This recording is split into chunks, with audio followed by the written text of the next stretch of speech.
Welcome to study আড্ডা।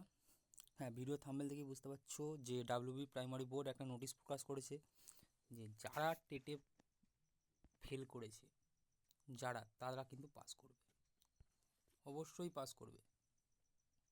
কিভাবে কি না পুরো ভিডিওতে বলবো।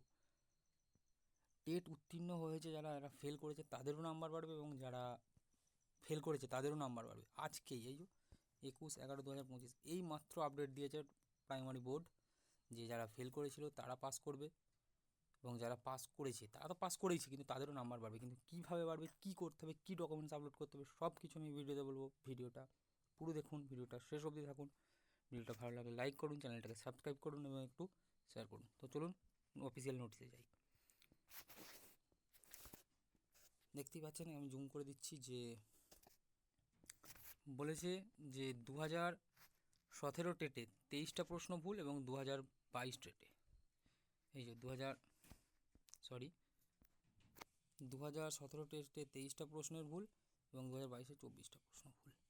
সেখানে থাকার জন্য একটা হাইকোর্ট আদালতে করেছে, একটা হাইকোর্টে মামলা হয়েছে এবং শুক্রবার কমিটির রিপোর্টে আজকে শুক্রবার মানে আজকে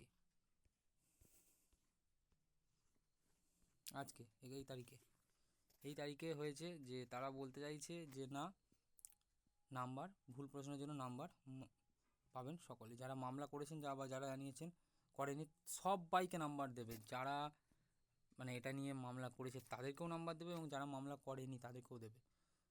সবাই যখন বাড়বে তাহলে সবাই সেই নাম্বারটা পাবে, সবারই ভাগিদার হবে। তাহলে কী হলো, 2017 যারা ফেল করেছে, সাপোজ কিছু নাম্বারের জন্য যারা ফেল করেছে তো তারাও উত্তীর্ণ হচ্ছে কিছু নাম্বারের জন্য। 2022-এ 24 নাম্বার অ্যাড হবে, 24 নাম্বার, আর 2017-এ 22টা নাম্বার অ্যাড হবে। তো ভাবুন। আজকের ভিডিওটা এই পর্যন্তই। ভিডিওটা ভালো লাগলে লাইক করুন, চ্যানেলটাকে সাবস্ক্রাইব করুন এবং চ্যানেলটাকে শেয়ার করে দিন। দেখা হচ্ছে পরের ভিডিওতে। জয় হিন্দ, বন্দে মাতরম।